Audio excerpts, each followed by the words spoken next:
ছাত্রলীগ নেতার বিরুদ্ধে বৈষম্য বিরোধী ছাত্র আন্দোলনের নেত্রীর বিয়ের প্রলোভনে ধর্ষণের অভিযোগ। বিস্তারিত মামুন প্রামাণিকের প্রতিবেদনে। আজকে আমার এই অবস্থা কার জন্য, কিসের জন্য? বৈষম্য বিরোধী ছাত্র আন্দোলনের পরিচয়ের আড়ালে ভয়ঙ্কর অপরাধের অভিযোগ উঠেছে বরিশালে। বিয়ের প্রলোভনে ধর্ষণ, গোপন ভিডিও ধারণ, ব্ল্যাকমেইল এবং শেষ পর্যন্ত হত্যা চেষ্টার অভিযোগে নিজের সহযোদ্ধার বিরুদ্ধেই মামলা করেছেন আন্দোলনের এক সাবেক নেত্রী।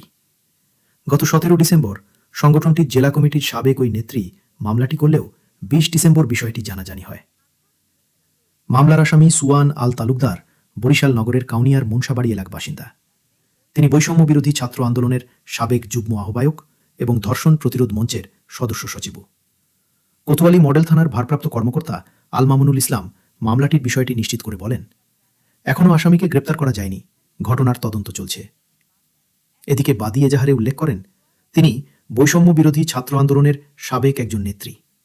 বৈষম্য বিরোধী আন্দোলনের পর তার সঙ্গে আসামি সুয়ানের পরিচয় হয়।